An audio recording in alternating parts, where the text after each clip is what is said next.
back again with pretty heavy football pod today. Um, Obviously, we had the divisional round wrap up this weekend, and then we just had the college football um, playoffs. The 12 team format, their first year ended today. But I mean, honestly, a pretty nightmare football scenario for you, and honestly, like me too, a little bit. But I think it's worse for you because we've got two NFC East teams in the conference championship, which I mean, that basically means one of them's going on to the Super Bowl. Um, and then on the other side, it's like Kansas City. I don't, I mean, I I think don't the think whole anyone wants to see world the, doesn't want to see the Chiefs again. yeah, unless you're a Chiefs fan, but yeah, no one's trying to see that. Um, but I think we need to just get right into these conference championship games because a couple surprises I thought. Um, we can start though with the Texans Chiefs game. I mean, honestly, like it it never felt like I don't know, it just never really felt like Houston was gonna be able to really get it going. Defensive battle. I figured it would be relatively low scoring.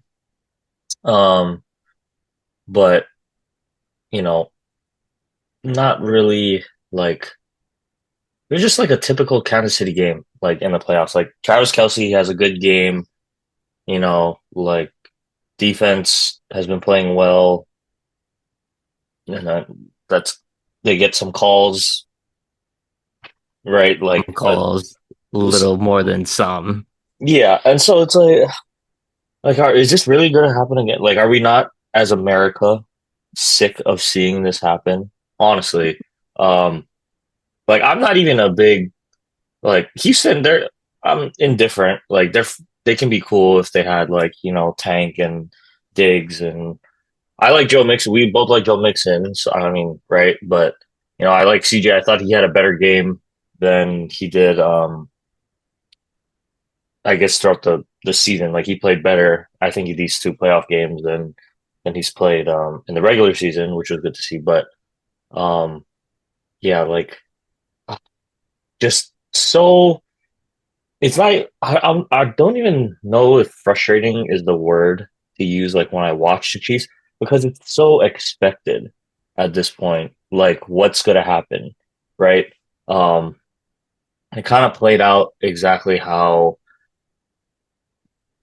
these past games have gone. Like even on the opening kickoff, right? That's Um, how you knew this game was already like, oh no, this is how it's already going to knew be. exactly right out of the gate, long return, fumble, but they recover it, and then the Texans guy is like going nuts on this, like takes off his helmet first of all, and then he pushes his coach. I still don't know if he was like so hyped about it or if he's Like, what just did that guy do? Like, was he the one that like made the he's the one that tackle? forced the fumble, Oh, okay. but is he celebrating or is he like mad that they gave up a 70-yard return? Like either way, why are you taking off your helmet? Um, but even like to be honest, even after that, when when they were able to stop him, I thought was like okay, hold him to three off of that. Maybe maybe we have a chance. Um, but like I said, that first half, you could just kind of tell that I don't know. I thought the Chiefs defense was pretty dialed in. I mean, they sacked CJ 8 times. He had a couple big runs, but um, yeah, cold weather, um, special teams, unfortunately for the Texans, not good. I think he missed what 3 kicks. One of them was Two blocked. field goals and a extra point. I Yeah. thought the extra point was actually huge in terms of like momentum because they scored the touchdown. I'm thinking, wow, it was an ugly, kind of grinded out kind of game at that point in the third quarter, late. They're extra point away from tying the game. That's like, if you're Houston, yeah, it's not a pretty game, but I would take a basically a an even ball game with a quarter to go. But when Kaimi missed that kick, they showed the bench of the Texans. You see Joe Mixon just like had this face of like, are you kidding me? Like, you know, we finally get a touchdown and we can't finish it off in a sense. Um, just to, I guess that psychological effect, like being tied, it's like maybe the Chiefs start to feel a little pressure, but you could tell. I mean, after that miss, it was like, well, the Texans still don't have it mentally. I mean, they look deflated still, even though they're right back in the game. So I thought that was a huge miss. And then, yeah, you can obviously pinpoint like two miss field goals. Like that's already 7 points. But then I look at it, it's like, well, early in the game, they're in the red zone, settle for three. Like if you're going to play Kansas City, no matter how good or bad they are offensively that day, you're going to have to score touchdowns when you get deep into the opponent's territory. And unfortunately, the Texans just couldn't really get that done. Yeah. Um, well, other than that, I thought, Mahomes, he did have that one nice play, like when he's getting tackled, throws it to Kelsey for a touchdown. But I mean, got to give credit to, I think both of the defenses. I thought, um, for the most part, Houston kind of held Kansas City in check. Um, but I mean, the two penalties on Mahomes, I thought like we got to do something. It's like, is it going to get to the point where I can't even watch Kansas City play because it's just going to be so frustrating to expect like even like Joe Buck and Aikman were Aiken saying was like livid. yeah yeah and like the two I don't know which one was where I like the Will Anderson one for roughing was pretty bad, but to me the one where you know he's a The, runner, sc- the scrambling one, he's yeah, like the running scrambling around. one, he turns into a runner, then he goes down late and they don't even really hit him. Yeah, they I hit thought each that was other. a The defenders hit each yeah, other. and I thought that was a big call at that point in the game too. Oh, but I'm just like, oh, it's so, it's not even funny. It's like not even funny anymore. Like I just really can't stand it.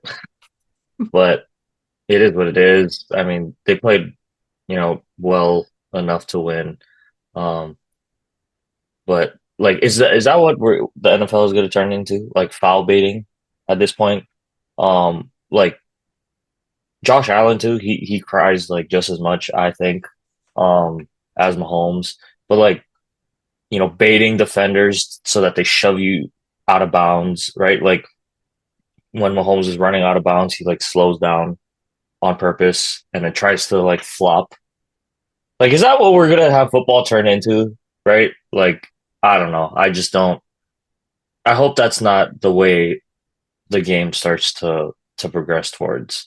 Because I mean, as we've seen, NBA ratings once like get all this foul baiting and you know gets a little less watchable.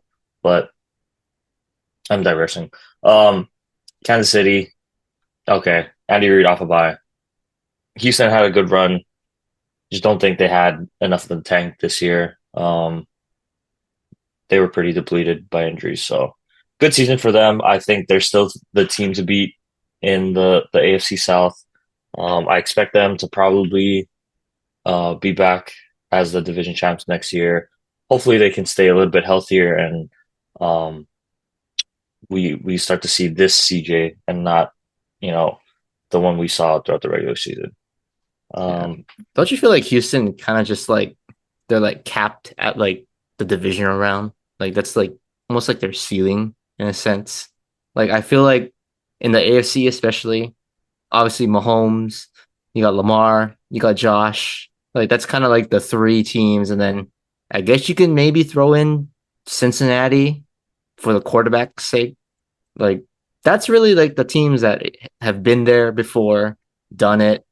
It's like how is Houston going to be able to get over the hump? Like they're good enough to, win the division, win a home playoff game against a wild card team, but they just haven't gotten over that hump, I think. The past 2 years, like yeah, they run into Lamar and Mahomes. Maybe next year they're gonna play Josh Allen, similar result. So I don't know what it is. Maybe it's CJ just kind of growing into, a veteran quarterback over time, but it just seems like they're stuck there. It's been 2 years now. They just can't quite get over that hump. They really haven't had that progression as a team, I think. And they're close. And I think a lot of it is due to CJ, but if he can, elevate his game to the next level, then maybe they have a shot to, really truly have a chance to knock off these big dogs at quarterback in the Yeah, future because it's going to be tough. I mean, he's right there. I think he has the ability, like you said, though. It's just gonna the AFC is gonna just be a bloodbath for years to come. I think, um, and that's you know, you're just gonna have to have a year, like Hmm. you know, um, even Joe Burrow, we group him into the elites status as a quarterback, right? Deservedly so, but really, he's had one successful playoff run since he's been in the league. And, you know, if we're calling him an elite quarterback for one successful playoff run, like that just goes to show you how tough the AFC is. And I think will continue to be. But yeah, we'll talk about the Chiefs a little bit when we preview the Buffalo game. Um, why don't we get to the other NFC game? Pretty much a shock of the weekend. Commanders against the Lions. Man, I don't know what more to say other than like I think everyone needs to start training with the VR headset. I don't know if you heard or read anything about that, Matt, but Jaden Daniels like trains VR simulations like every day when he wakes up, and I think that is going to be the next gen um like processing tool that all these quarterbacks are going to start to use because man, one of the reasons I had him so low on my list, my quarterback ranking, was just the experience. I'm like, I get he's an older, rookie. He's 24. Um, but still, NFL playoffs, I think are a different breed from college football playoffs, NFL regular season, just the intensity and on the road too, by the way, right? Um, and I just thought, like, doesn't matter which rookie it was going to be. I just take that into effect. He might be the anomaly, like, for a rookie quarterback, because, I mean, the team just looked so unstoppable offensively, honestly. Um, they had the one kind of mess up on the first drive where they were still moving the ball, and then they tried to run that. I don't know if it was a sneak or a trick play with Marcus. Yeah. Um, I don't know what that was all about, but other than that, really like it felt like they weren't going to be stopped. Like they were only going to get stopped if they shot themselves in the foot or something. Um, but Jaden, yeah, Washington is in good hands. I will say, like he takes like taking care of the ball, um, and being able to run, like you know, pick up the little yards here and there. Um, yeah, it. I'm sorry, but you're gonna have to deal with this guy for a while. Um, but really, Matt, the more I think what this game came down to was the turnovers, probably. Um, and we said it going into the playoffs. Detroit, they were lacking some attrition defensively, right? Like no Aiden, they took just a lot of losses to key guys on their defense. Washington. and they're hot and they're rolling right now. So you figured it was going to be a shootout, and that's I mean in that first half, just trading haymakers back and forth, explosives. It was a fun game. It was really fun to watch. But when you look back at this game, ultimately, like just Jared couldn't take care of the ball. Um, the pick six, I thought that one was the killer ultimately. Because I mean the Lions were moving the ball pretty well throughout that first half.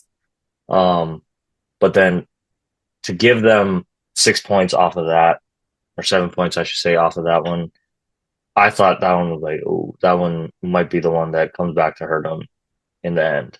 Um, and then trying to force things late. There was another pick in the end zone. Yeah, just I feel bad for Detroit. Honestly, they had a good year. It felt like they were going to be that team of destiny, to finally be able to do it, put them over the hump. But I don't know, bounced in the divisional round. Just disappointing, I think, to say the least, for Detroit. But Washington, I think they more than earned the right to be here now. Um, it's going to be a fun one next week, Matt. But I don't know. What was your? You have any um takes or anything on this one? I think Washington obviously deserved to win the football game because they played clean. And I guess it's kind of was a trend this divisional round. It's like whichever team played clean football came out on top. Doesn't matter if you outs that's outscore, but like out yardage or like you gain more yards than the other team. Like that means nothing.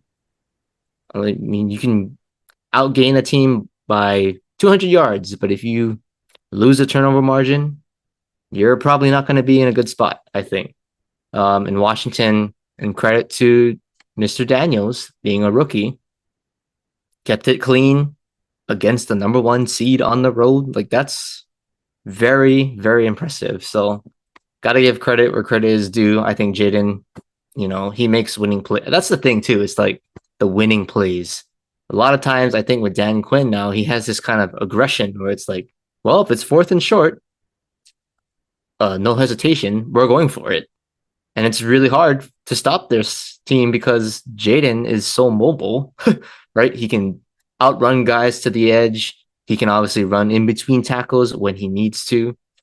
And then obviously he can beat you with his arm and his accuracy. So it's like, what am I going to take away on a fourth and one, fourth and two? Like, I can't just sell out for the run, nor can I just sell out for a pass. So there's just so many things you have to defend as a defense that he just makes it that much, I guess, easier for Dan Quinn to keep drives going. And then with that, it's like, you're going to score a touchdown or get more points. So he is truly, yeah, he's truly a weapon. I think really with Jaden, he's almost exceeded expectations at this point. So really now I think with Jaden, it's like, can he avoid the CJ Stroud quote unquote sophomore slump? Because CJ had a great rookie season. Obviously, we know this year kind of, didn't come up to what we thought he was going to be doing expectation wise, but that's really all Jaden has to look forward to now in terms of like his personal legacy. It's like, how do I avoid this sophomore slump after having quite possibly the greatest rookie season by a quarterback in NFL history? I mean, truly insane. But for Detroit, I just stupid me. Why do I put Jared Goff above Jaden Daniels in my quarterback rankings? I should have known. Um, yeah, like I was just kind of feeling, he was playing really good football this year, but there's just something about Jared Goff where it's like, I just feel like I should have known better to not put him that high in my quarterback rankings. I mean, a lot of the turnovers were bad. I'm not gonna lie. Maybe the last one is an exception because, well, you're down two scores. You're trying to, score, get a hopeless onside kick, hopefully, but really just pressing at that point. So I can understand that interception, but man, the first two, not very good. And then, the pick six obviously probably comes back to bite them at the end because you take off 7 points.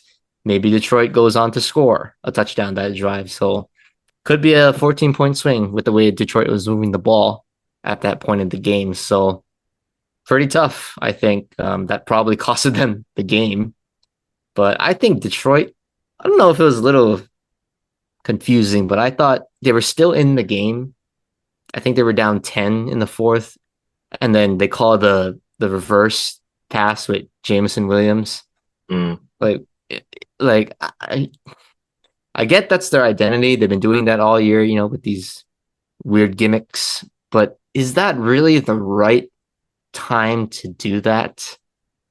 Like, I get the toss shuffle pass like that. That's cool. I think that's low risk in terms of like a turnover. But am I really gonna put the ball in the hands of a receiver and have him throw it downfield? Mm.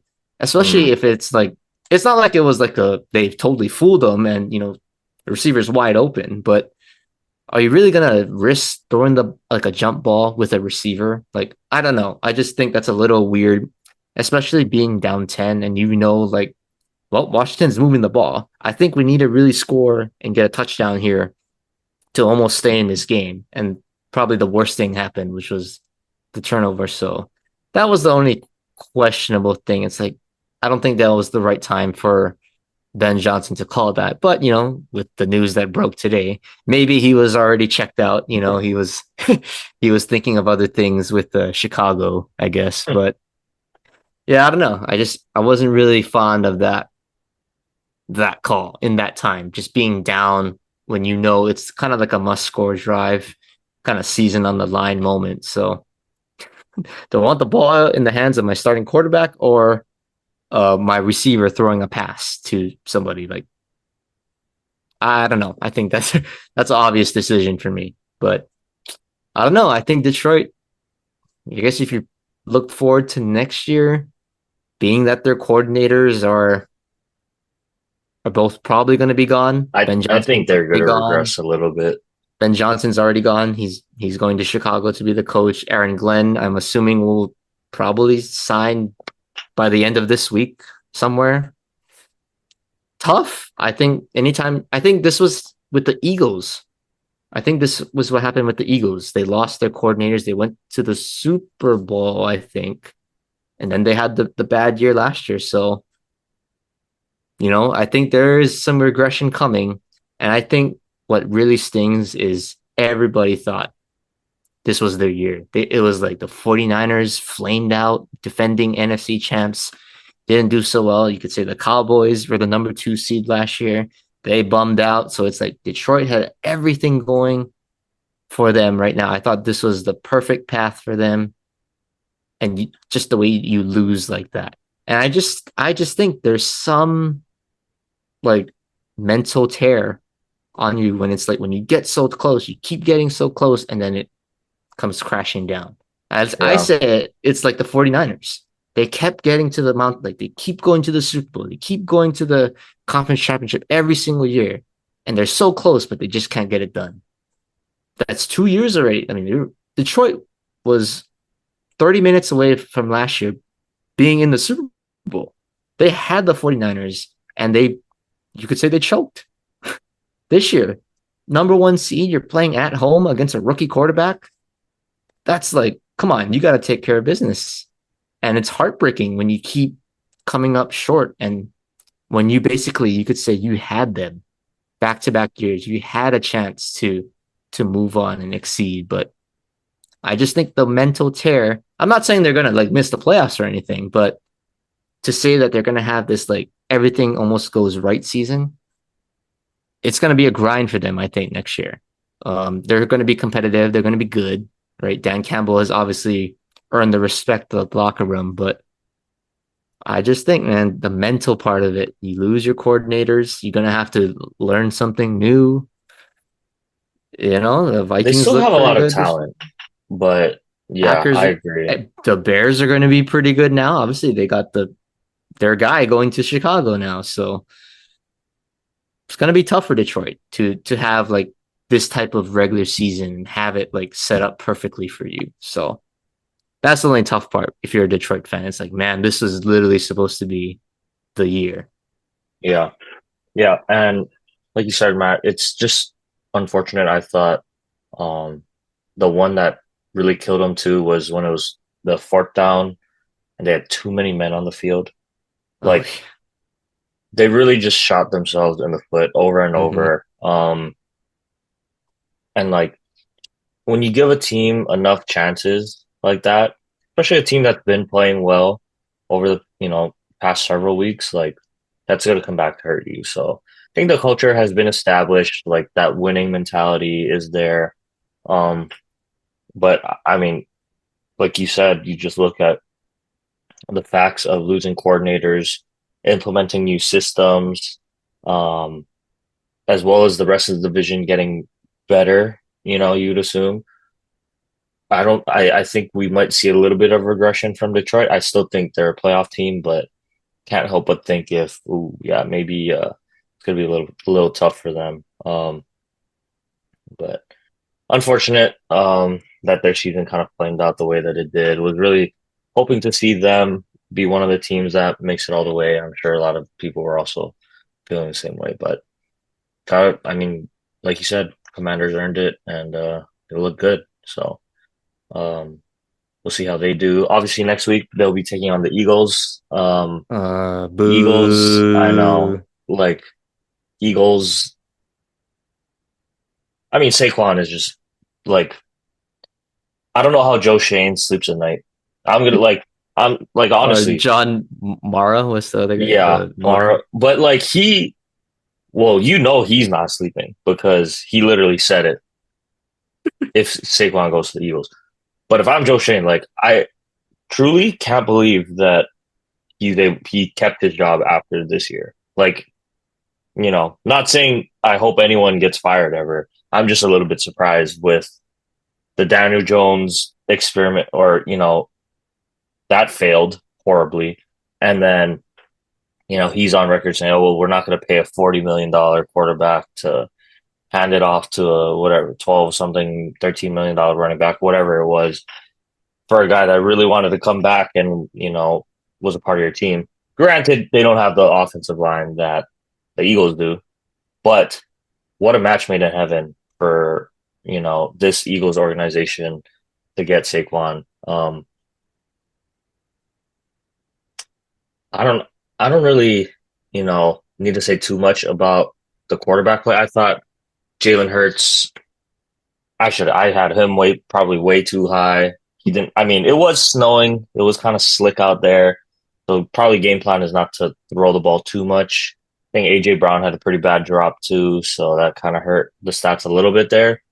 But I mean, he did enough. I guess he didn't, um, you know, nothing really killed him, turnover wise. But um, I thought, man, this was the Rams game to win too. Like especially at the end of the game, I just thought, man, this was it because Saquon hits that second long run, and I'm thinking, okay, game's over. I pretty much like stopped watching, and then I checked back in. I'm like, wait, they have a chance to go score now. So I thought, man, that at the end, Puka makes some nice catches, but Ridiculous catch. yeah, um, but really that Philly defense, I do have to tip my cap to them. Like they are an impressive unit. From the secondary to their linebackers to, I mean, Jalen Carter is just going to be a problem for years to come. Still can't believe they got him at 9, by the way. So not fair. But the Eagles, like their defensive unit, showed up when they needed them the most. And I still like the Ram. Like I still think the Rams are a good team. Um, the Cooper Cup situation is going to be interesting to Hmm. see. But I just thought in this game, like it was almost going to be like perfect because I don't like Sirianni. So Same. I'm like, oh man, like, and I like Sean McVay too. So it's like, oh man, everything, like the coaching and everything that I was talking about, and um, the Rams defense is really young, and I mean, I thought they played, relatively okay outside of the two big home runs, right? I thought for outside of those, they kept them in check. But you can't let Saquon go hit two long ones, right? That is gonna kill you. But maybe that's a little bit of the youth there. Um, but uh, even like Matt Stafford, and Kyron, like, I was just kicking myself when after the safety, and I'm like, oh, they're gonna win. I thought after that they're winning this game easily, but Kyron has fumbled all year. I Mm-hmm. think that he's had fumble problems all year. Can't do it in the biggest moments. Um, and then Stafford, like he has to know to take care of the ball, right? Um, in those situations, because I thought it was already going to be an ugly, game with the weather conditions as it was. Um, but I mean, even for them to come back and make it a competitive game late in that fourth quarter, I still think the Rams are there, but they're almost like I don't know, something about the Rams, like they just need a little bit more help, maybe, or because I don't really know what it is. I think they're really well coached. I think now they've built a really solid defensive unit. Um, Obviously you got Puka, but maybe it's just the mistakes, the turnovers, that just really killed them in this one. I thought they looked arguably better than the Eagles, um, but I guess it doesn't really matter when you lose anyway. Um, but just I was so sick on the last like 1-2 where we didn't even really have a chance for Puka to go catch that last ball. I'm just like, what a way for that season to end too. Um, Mm-hmm. but I don't know, like This one the was Eagles, tough. Yeah. yeah, the Eagles they're a good team, and I think they deserve a lot of credit. Um, but the passing game, I think, is that's what's going to end up hurting them when they take on Washington. But we'll see. It was a good season for LA, and I think it'll be interesting to see what happens. Hopefully, Matt comes back. I think I still really like Matt Stafford. Um, Still think he's one of the better throwers of the football in the game. Um, just I didn't think he's have coming back. enough. Yeah, he said, well, he doesn't know, but I don't know. Just the way you can tell when people are like, ooh, I don't know. Like, if I had to bet, if I was betting, I would put money that he was coming back. Yeah, I Like, it think just so. And makes sense. I think he has a chance. Like, I think maybe it's this like young core that they somehow rebuilt in what it seems like 2 years or something. with no draft picks or like, Yeah, but now they have the draft capital. They have a young, you could say, young core defensively. Like, who would have thought that they found a quote unquote, nobody's going to be Aaron Donald, but Jared Verse, like, who would have thought they would draft somebody like that? Could you imagine if Aaron Donald was still playing? He wouldn't be, you know, 26-year-old Aaron Donald, but oh my goodness, that defense would be insane. mm, That pass rush. But they built a young defense that's going to be together for, 2 to 3 years. Obviously, Puka is there. He's an established number one in this league. Cooper Cup is, well, we don't know, but we'll see. They might cut they him. I have don't know. they have the I think the thing is they have the defense. Like that can keep you in the game. And they honestly kept the Rams in the game against Philly, I thought. Like you said, the two long runs were like, anomalies in a sense. But I thought for the most part they played pretty well. But anytime you have a defense, you have a good offensive coach in Sean McVay, and Puka is the key. You have Puka Nakua with Matt Stafford. I mean, those two have developed some insane chemistry over the past few years, a couple of years. So if Stafford comes back, I think this Rams team definitely overachieve this year.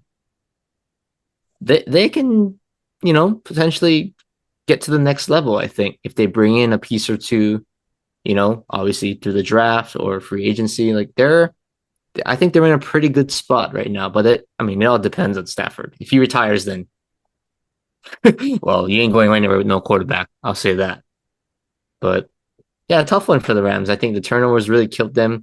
Kyron Williams is an interesting one too. Like you cannot have fumble after fumble after fumble in each I game. Like like him. He's a good back, I think. he He is a good runs back. hard and but you're right. Like we can't be having that many fumbles, like that. And I also thought too, what was kind of interesting was, obviously if I'm going to take Jalen Hurts and Saquon or Matt Stafford and, Kyron Williams to make plays late or in adverse weather, because it wasn't snowing to start the game.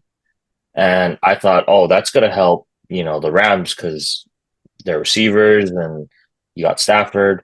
But once the snow starts to get involved, like the ball gets slick, we saw some drops both sides.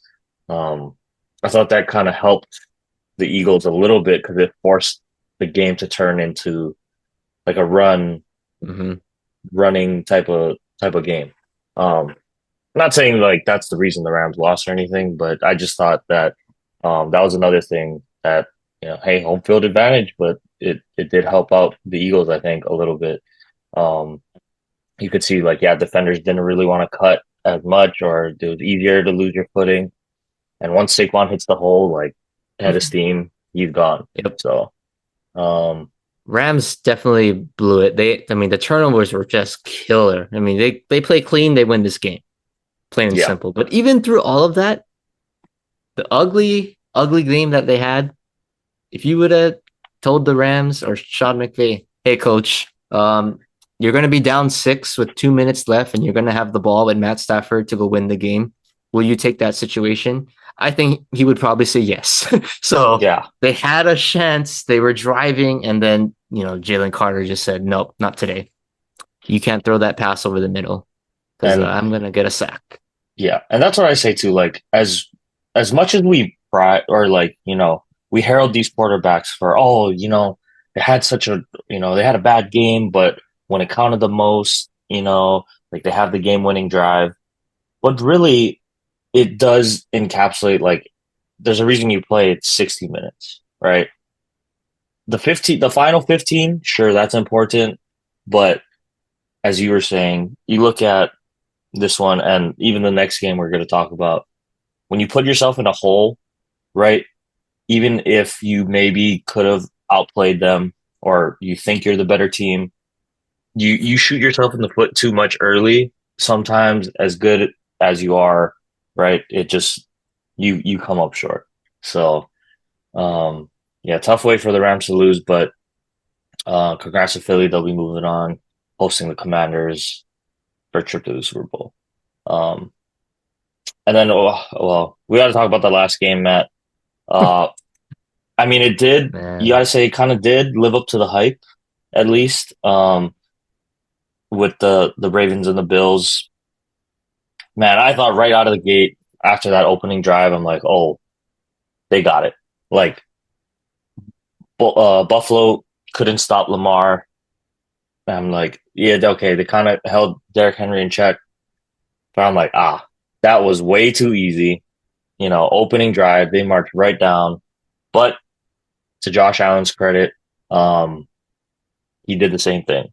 Like to be able to respond at home, pick up some big conversions along the way with your legs. I'm like, oh, maybe it is just going to be the year of Josh. Um, but as we've kind of said throughout all these divisional games, Matt, the turnovers and the missed opportunities, sometimes it's just too much to overcome, even when you have an elite quarterback like Lamar Jackson, um, who I thought, he played okay. I still think he's so dynamic, and I want him with the ball when it counts the most. But the fumble and the pick, I thought were big. Um, the fumble obviously ended up hurting them more, but the other guy, unfortunately, we have to talk about Mark Andrews. Had a rough day. And as bad as the drop was, Matt, I was scratching my head more at the fumble that he had. because if you kind of watch that play, right, he catches it over the middle. And instead of just, putting your head down, trying to pick up yards or going down or, something, he tries to like run to the side and outrun a linebacker or the DBs. And then you get it punched out. Cause I'm thinking, first of all, you're not Tyreek. Like, why are we running Mm-hmm. sideways to try to get like you're Mark Andrews, go run over a dude or something, right? Um, but you try to take a sideways angle, and then that's how you end up getting the ball punched out in a pivotal situation too. Man, I was just like, oh, we can't be having. I thought that Buffalo was probably gonna go on, score a touchdown, and just completely ice the game from there. But the fact that they were still in it, I thought was pretty impressive. Even after that, and I was like, okay, well, Lamar, like, you want to be the MVP? I probably would maybe lean towards you over Josh, just how the season ended up playing out. But that final drive, I thought that was a Lamar masterclass. For him, how he marched them, what was it, like 80 something yards, all the Yeah, way he down the took the length of field, the field, basically.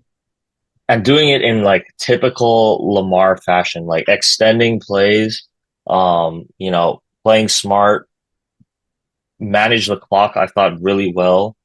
Um, and then to just have the season end like that.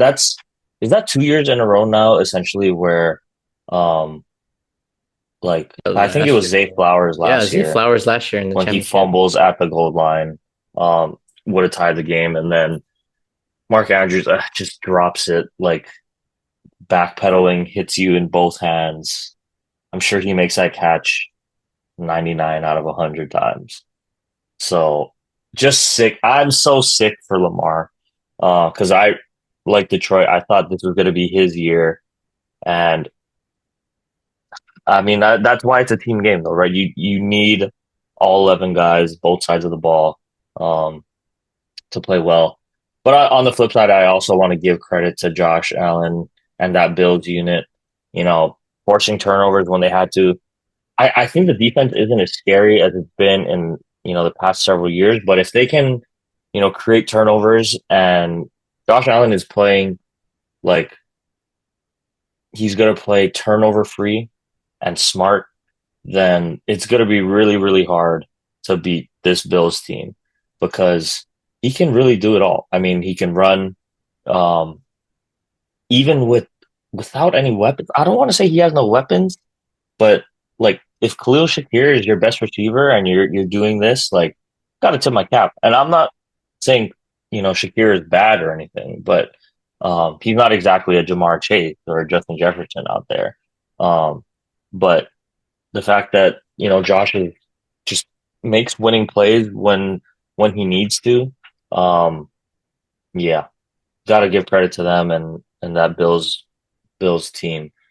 Um, like Amari Cooper didn't do anything either. So yeah, I think you're starting to see just that um it's just don't make the dumb or don't make the losing plays and probably have a pretty good chance at winning.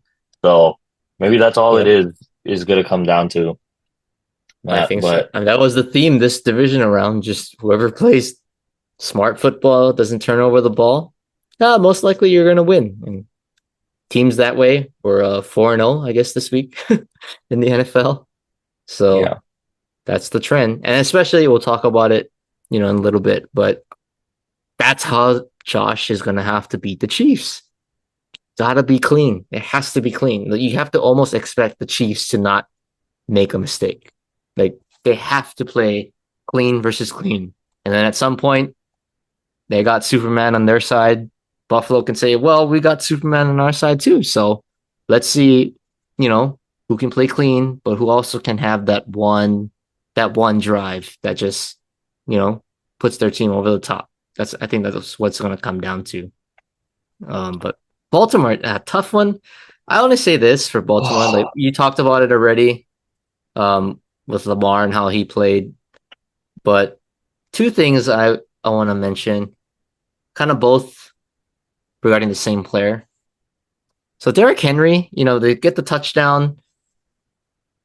Am I not giving the ball to Derrick Henry like on the 2 yard line? Like, yeah, I mean, if you look at Mark Andrews, the play was a nice design, you know, the result was there. I mean, the execution, didn't make the catch, but the play design, it was great. No questions asked if Mark Andrews catches that ball. But Derrick Henry is like that one running back where you can just say, I truly do not care how many guys are in this box. If I need 1 to 2 yards, isn't he the guy to like, this is what we got you for? Like, let's give you the rock. And not only that, in the entirety of the game, how does Derrick Henry have less than 20 carries? I just don't understand that. Like, Yeah. he was destroying everybody game after game before that, 20 plus touches a game. And he looked great. This is the time. Give him the rock. Like, he was, I don't know. I thought he should have gotten more touches in this game. And I thought that probably plays a huge factor to why Baltimore is going home. I I did want to comment on the last play as well, Matt. I'm just gonna say when you have a guy like when you have a Lamar or you have Josh Allen or you have Patrick Mahomes, hell, even Jalen Hurts or Jaden Daniels, guys that can obviously create plays with their legs. I hate running a set play like that where you need to rely on execution by everyone. Like when you got, like you said, when you got Superman, trust Superman. Like, if it's me, we're going either RPO, something like that, right? Read option with a chance to throw. It's got to be something when Yeah. you're at the two, RPO. when you're at the two or the three, like you let Lamar make the read. If it's there, give it to Derek. He's good. He can go get you 2 yards. If it's not, let him pull it and be Lamar Jackson, who's probably the best runner of the football at the quarterback position we've ever seen, right? So let him go do something, or just give him a chance to. How many times, even in this game, dancing, dancing, dancing, right? Sliding, sliding, buying time. Let someone leak open. Oh, touchdown, right? Yeah, I think even that first touchdown to Bateman, he's just sitting there waiting for someone to get open. Boom. So when Even you run the last touchdown too. yeah, and like when you run a set play, it's just I get it. It was like on paper, it's a good design, but you Mm-hmm. don't leave yourself enough contingency like within the play if something goes wrong. Because when it's a rollout, right? The whole team is already shifted now to this side. Like, So now you're shrink the cutting field off. in half. You're cutting the field in half exactly. So now you don't. He can only go back left, right? But if he's contained there, then you're kind of screwed. That's the thing I thought about the last play too. I'm like, man, I just hate the design rollout when you have a guy like Lamar Jackson. But what they went with, it still would have worked anyway if Mark catches the ball. But oh, just a tough way again, I think, for Lamar to go out. And they're gonna say, oh, he still hasn't won the big one or hasn't made it to the Super Bowl. I think that's why it's a team game. Like I think Lamar, he'll get a chance. I don't know when, but I think he's just too good of a player um, to not elevate his team to that next level. So I think they'll be back um, in a similar situation next year. Hopefully, they can play a little, you know, more turnover free. But the rest of the Bills, they're moving on to the Chiefs. So I guess it's about that time to get into our previews and can't believe I have to cheer for Washington because I don't want any of the other three to win. I know you probably you just want Buffalo to win Yeah, at this go point. Josh Allen, fantasy QB. Yeah. So I mean, let's just get into some breakdown and give our predictions for the conference championship games, Matt. But we'll go NFC first, I guess. Washington heading into Philly. When is the game actually? Are they both Sunday. on the same day? Yep, they're They're both on Sunday. okay. Um, cool. Philly -6 right now at home, according to ESPN. First of all, I'm saying Commanders cover. I don't get how we're still more than three, more than 2.5 with all the teams remaining at this point. Um, I don't get it, especially with how Jaden Daniels has played recently. So I'm taking that all day if I was gonna bet. But as crazy as it sounds, I think I'm gonna take Washington. I Okay. like I don't know. I don't know what it is about this team, but yeah, I'm taking Washington. So You think we can break it Washington down after. to cover or to win? You said No, to I think they cover. win. You think they win? Okay. I think they win. Whew. I will. Yeah. Well, I think for my sake, this is.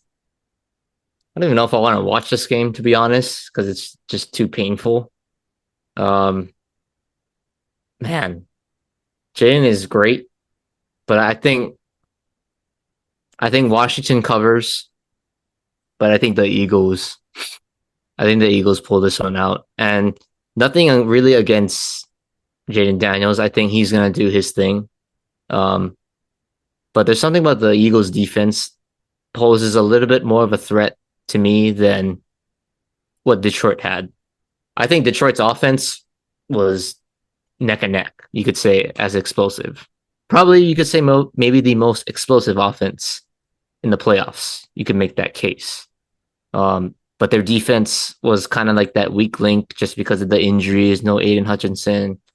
But the Eagles defense with the snow potentially coming back, the secondary is good. Jalen Carter is anchoring the line. I think that defense is going to pose a little bit of a challenge for Jaden Daniels. And especially they're coming from playing in Detroit in a dome to now you're coming outside, has to have a little bit of a factor, I think. And with the ball security, we saw it with the Rams. So who knows? I think that'll play a factor, but I think the Eagles defense will be the difference in this one. I think the Eagles win by like a field goal, if I had to guess. It's gonna be close, but yeah, I think sadly it's gonna be the Eagles coming out of the NFC. But Jaden, please And prove me wrong because I don't want to see the Eagles in the Super Bowl. Please, please, I please, please. This is one I of the worst games I have to watch as a spectator. This is I, awful. I don't know. I just have a feeling about this Washington team. Um, I do think, the Eagles are going to pose more of a challenge, like you said, defensively for this Commanders offense. But um, honestly, if I if I'm Dan Quinn, right, and if I'm this Washington Commanders defense, and I'm Bobby Wagner, who they got back there, right, I'm saying I would refuse to let Saquon Barkley beat me. If like because I know we talked about it last week, but I can't let him be the guy to beat me. So that means I'm loading the box, and I'm as good as the Eagles receivers are. I get it. I just think when Saquon gets going like that, it opens up too much. Like if you turn it into a shootout and Jalen Hurts outplays Jaden Daniels, I would tip my cap. Honestly, Mhm. that's just how I would feel. Even though they got AJ Brown, they got Devontae Smith, Dallas Goedert, guys that can make plays.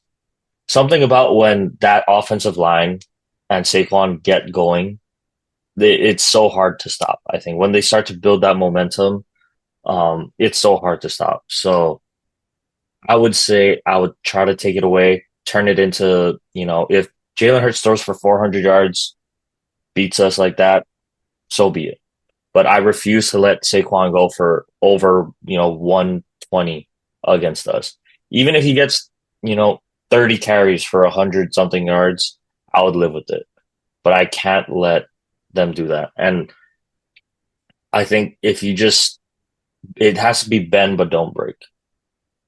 And so get to the red zone. If you're able to hold them to three, I think that'll be the ultimate difference. Um, I don't know. I just have a feeling about Washington. I think my brain on paper would definitely say the Eagles are the better team, but as we've seen, this Washington team, they just make magic plays. Like Terry this year, I mean, he's had the best year of his career, I think for sure. But he's just one of those guys, like, he doesn't seem like a burner, right? But how many times have we seen him this year? Look at this Detroit game. Just breaks one tackle and he houses it, right? Go back to when he played your Cowboys when they should have tied the game, right? Hits Terry on the sideline and somehow just runs by everyone. Like, I don't know. I don't really get it, but this team is just making the plays when it counts. So I don't know. It's not real technical breakdown or anything. I just have the feeling about Washington, and Jaden's gonna be you know, that guy again. Yeah, and it's a keep in mind it's a division game. Like these two teams know each other very, very well. And I think they split this season, so there really isn't anything to hide. Like both it's like, okay, well, you know what I got, I know what you got. Like now it comes down to who executes better and who's gonna play clean football, I think. And that's gonna be the difference. Saquon versus Jaden. That's like you could say that's the two offensive guys that's like, yep, which guy is going to be that guy? And then Jalen Hurts has to be that guy. Just manage the game. don't Yeah, don't do anything stupid. yeah. I think weirdly I trust Jaden with the ball more than Jalen Hurts. I don't know why. It's even I get he's a rookie, but Yeah, but he's the one something exception. about it. Yeah, I think I think that's what we've seen this year. Well, I really All don't want to right. talk about this game. This is like This might how be I the feel game of the about it. year. I don't know. You said Ravens Oh, Bills was the game of the year. Well, maybe this one is the game of the year now. Bills and Chiefs. Bills and Allen and Chiefs. Mahomes. Yeah, we Round got. whatever, 4, I think, in the playoffs. Yeah, I think it's Kansas City -2, so they're favored at home, obviously. Oh man, this is a tough one. Like, I don't want either team to win, but even though I'm a Bills or I'm a Dolphins fan, do I hate the Chiefs more than the Bills? Like, I just might by a little bit right now. So maybe I'm kind of pulling for the Bills a little bit more. Oh man, I don't even know how to pick this one. My gut tells me it's going to be Kansas City, unfortunately. Like, they're just going to find the ball's going to bounce their way, or they're going to get a call, or, someone's going to have a turnover, or Tyler Bass is going to miss a kick. I don't know what it's going to be. It just feels like something always goes right for Kansas City. And obviously, these two teams know each other very well.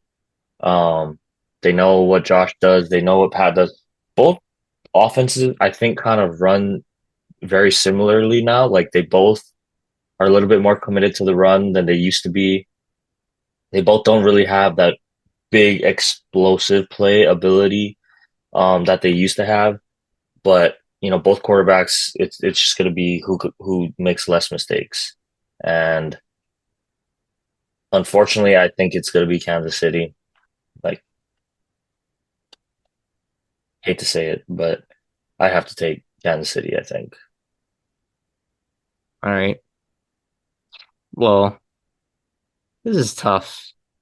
It's like, how do you pick against the Chiefs in this situation? But there's something about Josh Allen this year, this Oh, I year, hope. like that's literally what it is right now. It's Josh. And it's not so much the way that he makes plays, it's the I guess the plays that he's not making. And what I mean by that is carefree football. It just seems like, knocking on wood, that he's been taking care of the football, but yet he can still have these spectacular Josh Allen crazy plays that it's like, wow, how did he do that? Like only he can do that kind of thing on the field.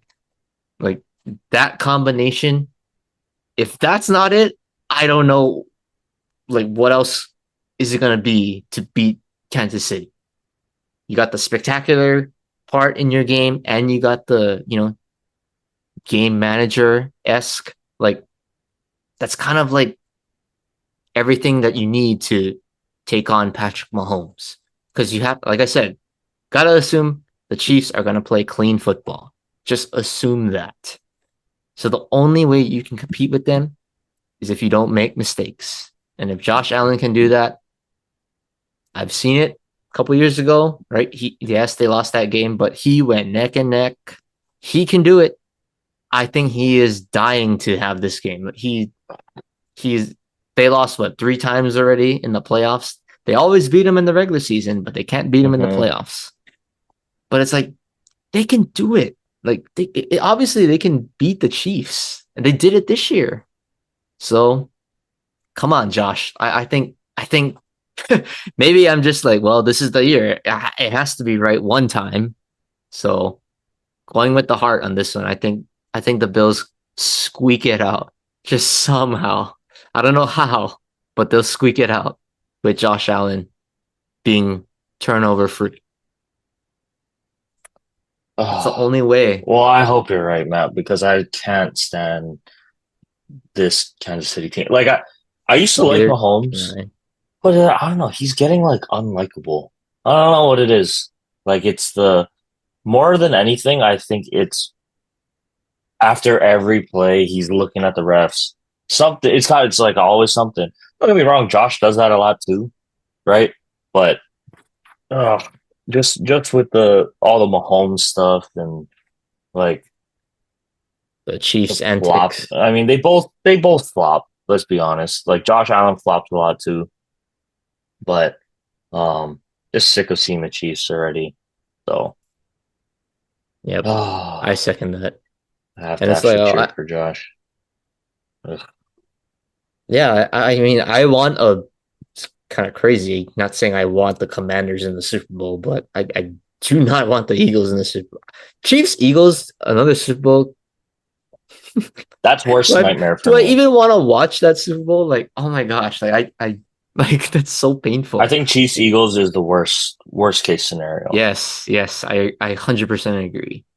But it's like, Like okay, we'll talk about it later, but it's like, the Super Bowl, whatever, we'll have our breakdown. But it's like if the Commanders and the Chiefs are in, do I cheer for the like I don't want my division team to win the Super Bowl. Like that's a terrible look, but it's like I can't stand this team in Kansas City. Like I just can't stand them.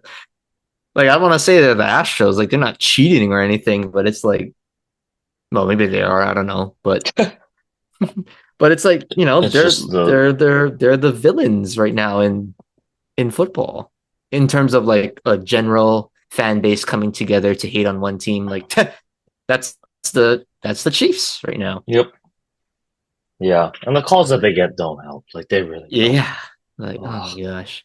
Where's Ancheto? We gotta get him on so everybody can just just Yeah, just just roast bash him. on him. if Yeah. they Well, lose, if they lose this week, then we should bring.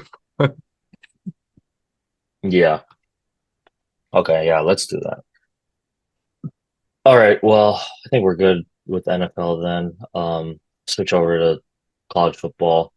Uh, Ohio State and Notre Dame today, and Ohio State comes away with another natty. You know, good for them. Um, in the game itself, started off pretty well for Notre Dame. I was like, oh, okay, yeah, maybe.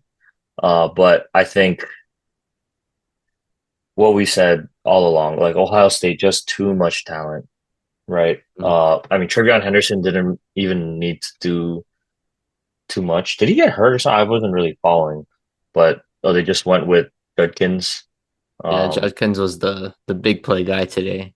I mean, both of them are explosive, so it's like, well, it's not like a Sonic and Knuckles like Montgomery and Gibbs, but it's like they both complement each other pretty well. Like Yeah, similar backs, they can both catch out of the backfield. They have the they're home both. run ability. Yeah, It's like, man, they're just trying to keep them fresh, and it worked out. But and then ah, I don't know. I think it was just not enough. Just Notre Dame didn't feel like they had enough firepower to keep up with the Ohio State offense. Um, yeah, and like to their credit, for them to still be in the game late, I thought that last touchdown throw that Riley Leonard had was, a heck of a throw, and then to pull off the trick play to get the 2 point conversion, I thought that was big in itself. But I mean, when it matters the most, you need your playmakers to show up. Gotta tip your cap to Ohio State. Will Howard uh, threw a great ball, and Jeremiah Smith. Like I get he's a freshman. you don't That play like a guy freshman. is going to be a problem. Um, One on one, I'm taking him over anyone right now in college football. Like I get Ryan Williams still really young out there in Alabama, but it's got Jeremiah Smith, man. Like he's like Julio-esque to me. Yep, Um, that's the Big, player comp. fast, great hands. He's only a freshman. We still got 2 more years True of this. freshman. True freshman. So we still got 2 more years of this. He's only going to continue to get better, I think. More athletic somehow, but yeah, Ohio State, yeah, They were the better team. They were the they were the better better team. team. But it started great for Notre Dame. I mean, that was one of the most impressive opening drives I've seen. Honestly, Notre Dame came out, punched Ohio State in the mouth, literally ran the ball down their throat with their quarterback somehow. But that was like a 9 minute opening drive, 18 plays to march down there. Like, oh, that's a statement. And then Ohio State's like, okay, whatever, watch this. Like, here's one guy, here's another guy we'll feature. Oh, watch Ibuka. Oh, here's Travion Henderson. Oh, here comes Judkins. Okay, Jeremiah Smith touchdown. Like, it's like, man, like to do that, it's like, okay. After that, I was like, yeah, Ohio State is they got their mojo, and then Notre Dame goes three and out. Well, and then the wheels started to fall off. They hit that spell where they couldn't move the ball. Ohio State didn't even punt. Literally, I mean, just an unstoppable force. I think you said it. Too many weapons. And then coming out of the half, it's like, well, Notre Dame, they got to hang in there. 14 points. And I think I was texting Blaze. I was like, okay, it's not over yet. Let's hold off. Let's see what Ohio State does in the first drive, and then we'll say what happens. Quinshon Judkins busts loose for like a 70-yard run. I was like, oh, okay, well, this is a wrap.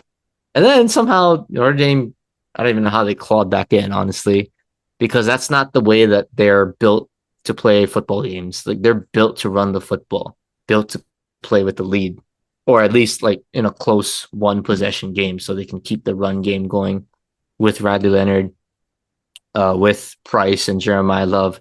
I thought that was pretty interesting. Jeremiah Love has been really good this playoff. Kind of weird that you only give him 4 carries out of the backfield when he's been kind of your main guy offensively. So very questionable play design, especially early when the games were still close. But I thought, Notre Dame caught a huge break when Ibuka got stripped on hmm that run. So I was like, Yeah. okay, is there actually a shot? They go down the field, and then on fourth down, they get to fourth and goal. I see they trot out the field goal team. At the time I'm thinking, what in the hell are you guys doing? Like I just thought, in hindsight, yeah, he misses the field goal, so it's like, well, of course, but the way Ohio State was moving the ball that game, You kick a field goal, it's what cut to 13. You still need two touchdowns. So why not go down there when you're at the 7 yard line? Ohio State has been going up and down the field all game. You got a chance to score 7 yards away. One play, Hmm. like I think you got to take your chance to the end zone in that situation. I mean, literally, worst case scenario is you pin them back. They're starting at the 7, and then maybe you get two possessions. You stop them, hope for a miracle. But I just think that fourth down, maybe in hindsight, it's like, well, if they kicked the field goal, they made it, and then the way the math plays out, they would have had a chance at the end. But I don't know. I just think they should have been aggressive on that one. That was probably the one I thought Marcus Freeman probably would want to have back in terms of a decision. But I don't know how you felt about that one. But I was like, God, what are you guys doing? Like, go for it. You're on the 7 yard line. You guys literally went up and down the field just now. Like your offense is feeling good right now. Like keep them on the field. Then they don't get it. So that was a tough one. And then I think at the end, you talked about it already, the Jeremiah Smith play. I thought that was a great call by Chip Kelly. They were really conservative, run, like quarterback run. Notre Dame has like 9 guys in the box. I'm like, okay, it's third down. I'm thinking, talking to myself out loud, like, all right, like you can't just run another Will Howard quarterback run. Like they're like almost expecting it. It's like, come on, you guys, if Ohio State's gonna win it, they gotta win it right here. Like it has to go to Jeremiah. And then sure enough, they get the deep ball. I would not have expected a go route, but they got the 1-on-1. And hey, if you get that matchup, I don't care what it is, give that guy the ball. And I think he showed you why I guess he's the best receiver in college football. Now that the season's over, he's coming back. So he is going to be a problem. Maybe he can team up with CeeDee Lamb in the near future in a couple years, but this guy is crazy. I mean, he's like Julio Jones. Ryan Williams is good. I think he reminds me of like Amari Cooper, like in Alabama, just like a true route technician. Like he can run away from guys. But Jeremiah Smith, just like it's more like the build of his body. I think Yeah. that makes the Dude is a difference. Like unit. he's Yeah. just big, and he's so fast too. So the Julio comps are pretty. I think that's pretty reasonable to say. And Julio was an absolute beast at college and in the NFL. So I don't know what I don't know who's gonna stop this guy. I mean, good luck to all the corners out there next year or the next two Yeah. years. Yeah. Really though. I mean, if he's doing the guys as a true freshman, oh He's man, only gonna get better. good luck, guys.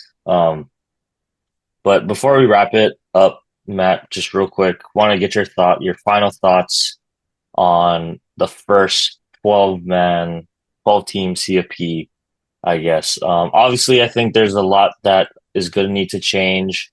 We talked about, how Oregon, we thought kind of got screwed a little bit, having to play Ohio State as their first game in, 3 weeks. And I think if we're going to keep it at 12, which I don't see why they wouldn't at this point, um, that seeding is really going to matter Yep. because, like, it's so hard, I think, for the top four teams um, to have to play a team that has had, a game and experience, right? Mm-hmm. Potentially even, is it potentially two games too at that point?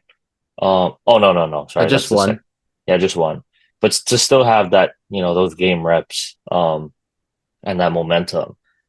So I think that's number one for me. And then number two, I mean, well, just how it worked out this year, but those top four seeds, I mean, they all got bounced in the first game, right? I thought Arizona State maybe, Oregon and Arizona State maybe were the most deserving, but we kind of saw how Boise State looked. Like I think that was kind of a tough one there. Um, so I don't know. Probably I would expect we're going to see some changes to the format too, right? Um, They have to. 'Cause it really should be the 12 best teams, but also like the divisions have to matter, right? Like they have to. So I don't know what the committee is gonna do. Maybe it's just an automatic bid versus, like you guarantee a top four seed. And other part too, like we saw with Georgia, really interesting to me, after the Carson Beck injury, right? That how everything kind of shaped out there. But um yeah, That's I true. think there's gonna need to be some tweaks. Um because most of these games and like not close, not real fun to watch either. So I don't know if it kind of is hard because they have to compete with the NFL too at the same time. But yeah, I would hope we see some changes next year. Yeah, I think so. I mean, I like the 12 teams. I think like if there was no 12-team playoff, we wouldn't have a Ohio State Notre Dame championship. See, and that's a good So thing. You're right. like, That's the you part I you like. give more teams a chance to compete. So I like that. I think that's fair. Um, but the part I don't agree with is, I mean, I talked about it, you talked about it. I don't like the just because you win the conference championship doesn't guarantee you a top four seed and a bye.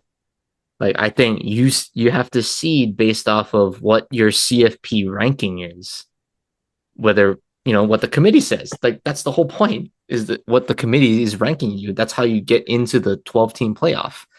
And fine, you want to put the conference championship thing in. I got no problem with that. But it shouldn't be they're the top four seeds no matter what.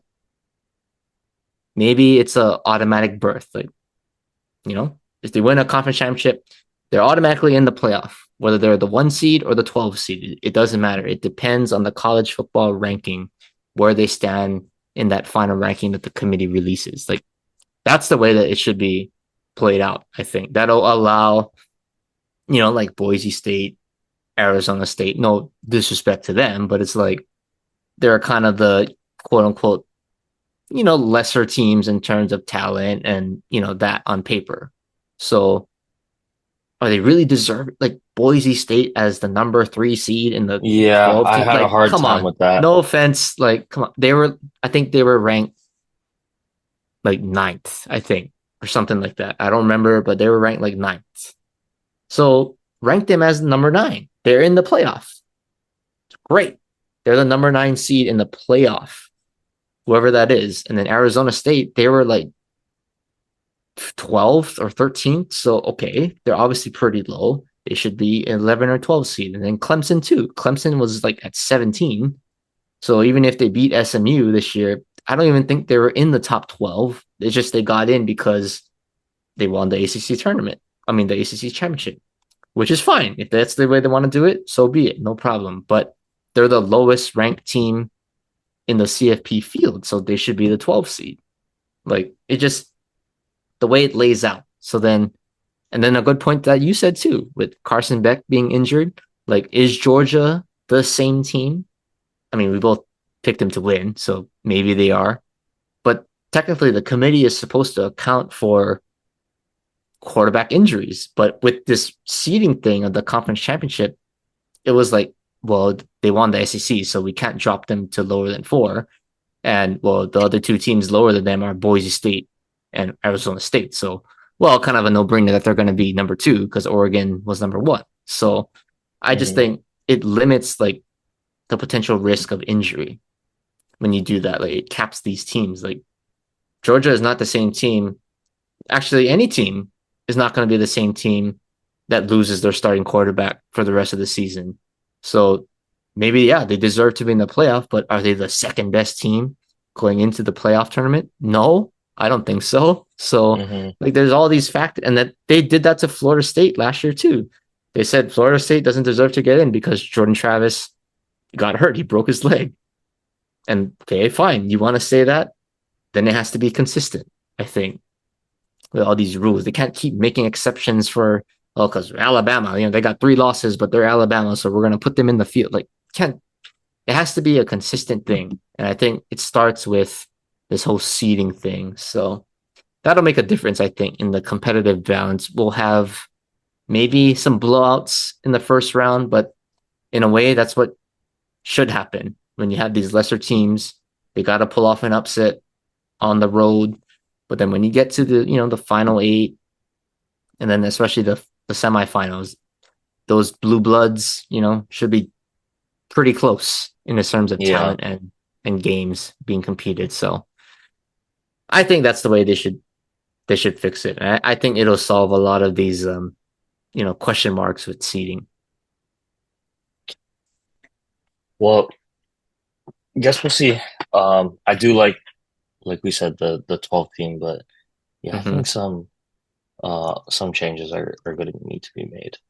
Like, could you imagine if Hawaii won the Mountain West? Like, if they were Boise, they were the 3 seed. Do you think? I think teams would be flipping out that they would be the 3 seed. Like that. Like, come on, let's be realistic. We're playing Delaware State and like Yeah, automatic bid, Northern sure, Iowa. Like, okay, but like we're not that yeah, good. but yeah, we'll Yeah. see how things play out next year if changes are made to the committee. But guess that'll let us get into some of our quicker topics here, Matt. Um, I mean, Okay, I know what's on the agenda next, so I mean, they hate us just because rub it in my they ain't face. us. Hey, LA has been going through some tough times, right, with the fires and whatnot. So I think this helped. I was hoping the Rams won too. It's always good when you can rally around like a sports team during times like this. But hopefully, um, yeah, at least the Dodgers can give them some good news because not only do we get Roki Sasaki, which I mean I kind of was anticipating after we let Walker go. I think the writing was kind of on the wall there, but we also get your guy that you really wanted, Tanner Scott, and the Shohei killer, pretty much. So we have one of the guys he has the hardest time against on our team now. So don't really got to worry about that. Um, and man, do the rich get richer.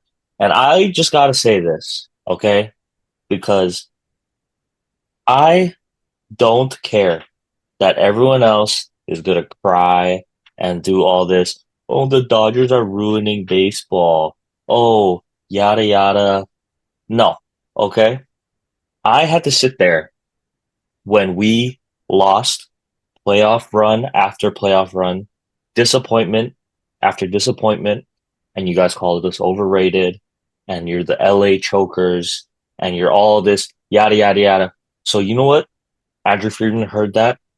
I said, okay, okay, you guys want to call us choker? We had Lance Lynn pitching in playoff games recently.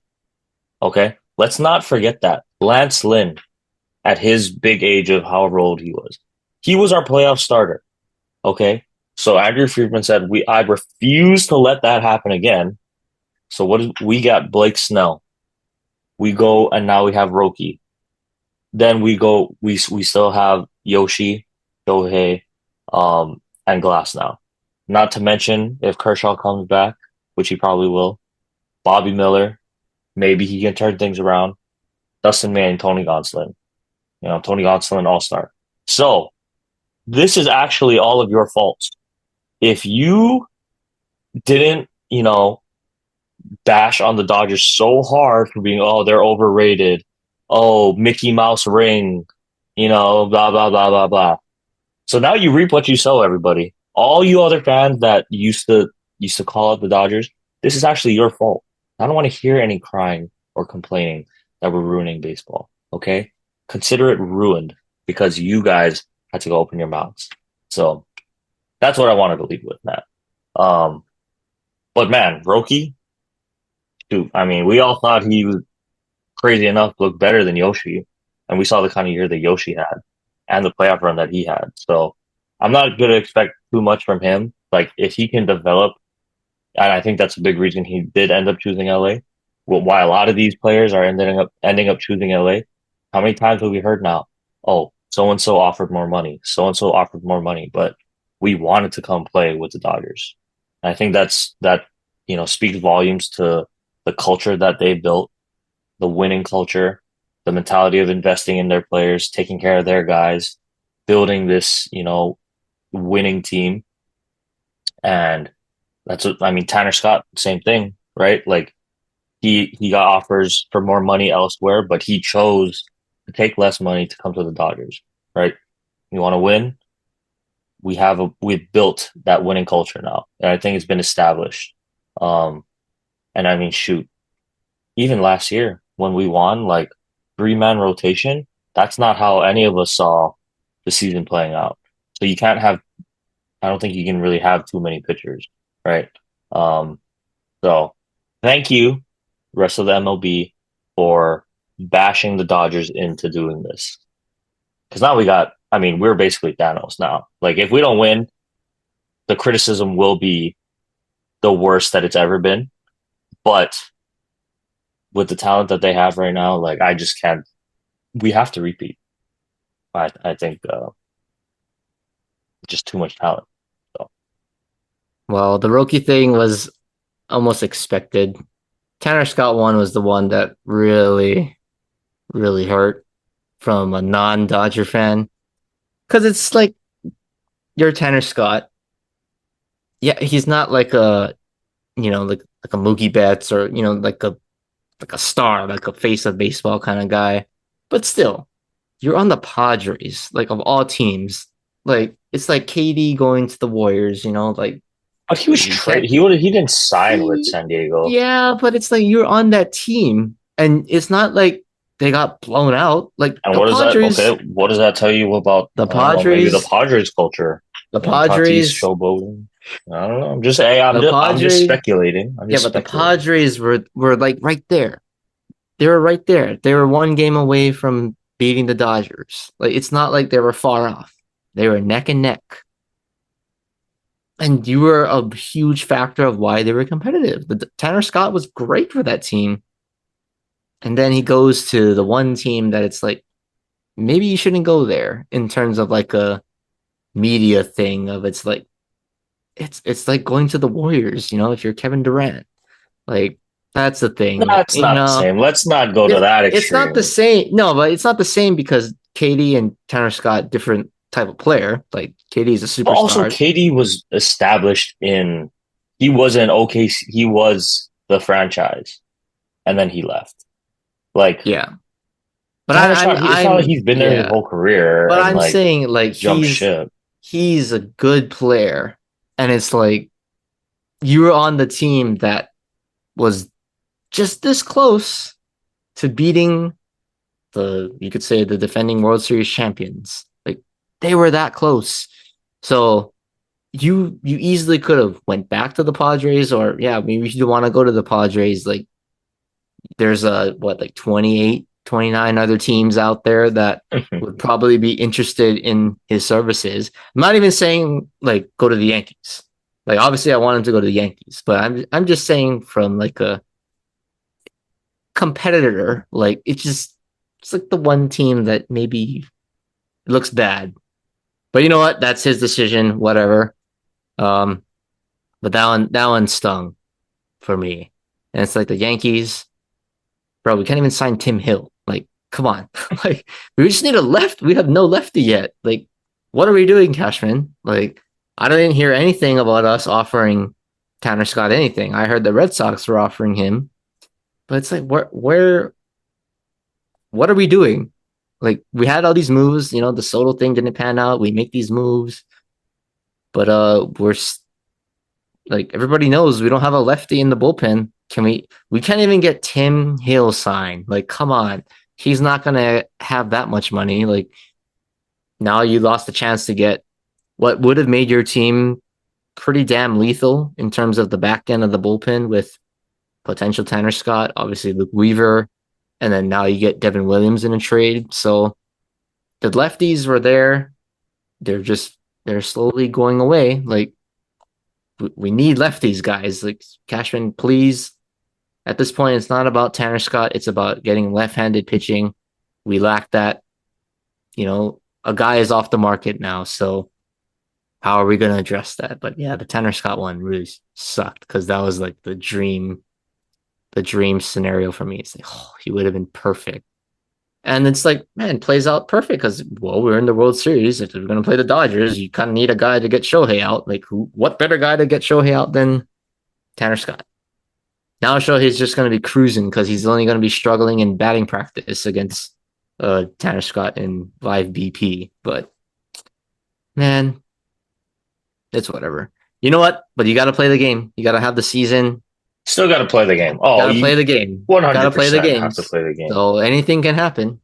I'll say that. So don't get a little carried away and say, well, we're going to win the World Series. But you should like your chances, but I mean, still got to play the game, I'm play just the saying season. it's understandably, just objectively, the Dodgers should, are going to be the favorites to win.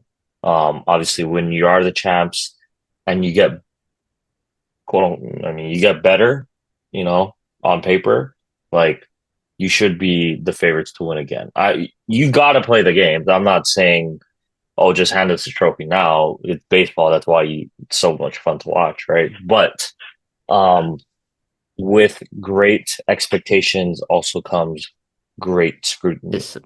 So it's going to be fun to watch, though, I think. I mean, like I was saying, even last year, I watched more baseball regular season than I have in the past several years. But I mean, even more so this year now with Shohei's going to be pitching and just seeing all the fun, all the different, some new guys, the pitching that we have. Like, yeah, it's gonna be real fun to watch Dodgers games, I think. So yeah, hopefully want to go out and maybe see one in person this year. That'd be real fun. Um, but yeah, I mean that's pretty much all I had for baseball. I'll just say one more thing on baseball. I'll send my condolences to the Blue Jays. I mean, silver medal again. I I was mean, gonna say, it's like condolences to the Padres too, because they're not getting anyone. I don't think they've done almost anything like the Padres really. I really don't think, um, I mean, they've been really, really quiet. So, um, yeah. I mean, it's been the Dodgers, obviously the moves. The Mets got Soto. The Yankees, got these other players. I still like the Everybody else is like, no offense, but it's like a piece here and there. Okay, the well, at Red least the Sox Blue have been Jays pretty got good. Santander today. So, Yeah, but that's like their consolation. It's like nobody's like, ooh, like he's a good player. Don't get me wrong, he can hit, but it's not like that's like shifting the competitive balance. I think in the AL East, like I'd much rather have Santander on the Blue Jays than Roki Sasaki on the Blue Jays. Like I'll say that. So I mean, Santander has been in the division, so we already know what he can do. So nothing scary about that. But with the Yankees, it's always good pitching. Good pitching is always beating us. So yeah, I guess better he goes on the Dodgers than the Blue Jays. I'll say that. That's the good part. At yeah. least the Dodgers are in the National League, so don't really need to worry about that problem until the World Series Uh-huh. for me. Well, yeah, it'll be fun. And we're still not done, which is crazy too. I just gotta say, like, Well, I mean, we're still not done. So, neither should the Yankees. I mean, we don't have Bregman. We need third baseman, second baseman. you know what? Obviously, the I would be willing lefties. to forgive Alex Bregman if he comes over. It's Okay, okay. that Alex, don't it's get okay. so that's so It's messed up. okay. I You don't forgive even you. have space for him. What do you mean? We'll just move Mookie back to the outfield. Max can go play second base, or Bregman can, if he doesn't want to play third anymore, you can go play second or whatever it is. You can figure it out. So, Alex, I forgive you. Just Oh come my on god. over, man. Well, yeah, Just take Arenado too while you're at it too. no, I'm not. That's a little bit, unreasonable. It's got to be one or the other. So either guy, it's okay. Just come on over it. Well, yeah, the more the merrier, right?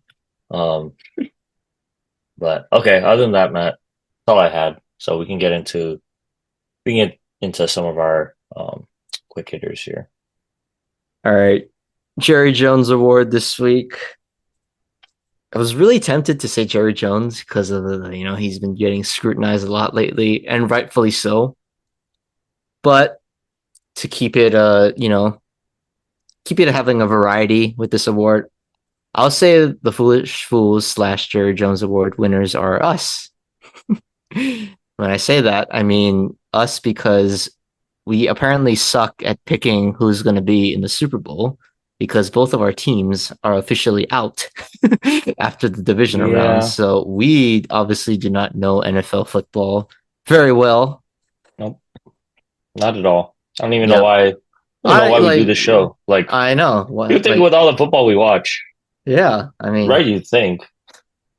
you would think, I mean, you would think at least one of the predictions would at least be in the conference championship game, at least still being alive at this point. But yeah, I mean, we flamed out. We suck. Yeah. uh, Um. Okay. Well, for my um, I guess for my fans tribute this week, um, I think I needed to show a little bit of love to Cliff Kingsbury this week. Um, I'm not going to say he outdueled Ben Johnson. I think Ben Johnson still had a great game. He's not responsible for the turnovers that happened outside of maybe that Jameson Williams call, you could say. But I just really think that what Cliff Kingsbury has done in implementing a system that benefits your franchise quarterback's ability. Like him and Dan Quinn, I think they deserve some credit just because like obviously following Marcus's career, who's also on Washington, and another reason I'm cheering for them. Um, to me, he was forced into systems that he wasn't used to or didn't display his ability as an athlete like I think it should have, right? Why try to turn a guy like that, Heisman Trophy winner, dynamic with his legs, into a pocket passer? Like, you're not gonna go like turn Tom Brady into an RPO style offense, right? Like that's just not what you're gonna do. So I think, got to tip my cap to um Kingsbury and that coaching staff, that offensive coaching staff to really shape this offense into something that was easy enough to implement for a rookie and highlights his ability. Because I mean, dropping 45 points on the road, well, I mean, if you want to call it 38 points offensively on the road, like in a playoff game, that's no joke, right? You should have. You would think teams have figured out how to stop these offenses by now, but just seems like Washington is still rolling. Like, and they're probably only going to get better as the year goes on or the years go on. Um, so wanted to tip my cap to Kingsbury and that offensive staff, but all yeah, right, that's what I Cliff. got. All right, sports fact. Last one. We're recording on January 20th. So I was debating between a couple, but I'll just read them both because why not? But 2019, on January 20th, the New England Patriots beat the Kansas City Chiefs in Arrowhead to go back to the Super Bowl. Most notably, Tom Brady beating Patrick Mahomes in his first year as starting quarterback of the Chiefs. Thank goodness he did, because who knows what this Kansas City Chiefs dynasty would have become. Because I don't know how many rings Patrick, he might have 5 rings, honestly, if not for Mm, Tom Brady, because yep. Tom Brady beat him twice in his career. So thank goodness, Tom. Thank you for helping us out. Um, but the second one, 2021, Dan Campbell became the head coach of the Detroit Lions, and he has Mm, built something special in Detroit. Came up small this year, but you know the the culture that he's brought to the Lions organization has been pretty outstanding over the past few years. So shout out Dan Campbell for turning the Lions really in a complete 180 for a franchise. He's been great for them. yeah. Well, That's all okay. I got though. Sounds good. Um, yeah, well, we can wrap it here then. Thanks guys for tuning in as usual. Hope everyone had a nice 3 day weekend. If you got it, happy Martin Luther King Jr. Day. So shout out to the King. Um, but yeah, well, man, it's gonna be a tough watch for football. I hopefully will be able to do a segment because I'll be in Oregon. And hopefully I'll be able to. I didn't even realize. Hopefully I can even watch the games. I'm gonna be on the mountain, so They got we'll Wi-Fi, see. right, in Mount Hood? Yeah, I hope. If I think they not, do. I'll Timberline just Lodge. gotta. Watch it in Timberline Lodge. Yeah, if not, I just have to settle for the highlights. But yeah, I'm sure I'll figure something out because I gotta watch the games. Um, but yeah, Matt, it was good. Nice 3 day weekend. Okay. Thanks. Yeah, thanks everyone. Stay safe and see you guys next week.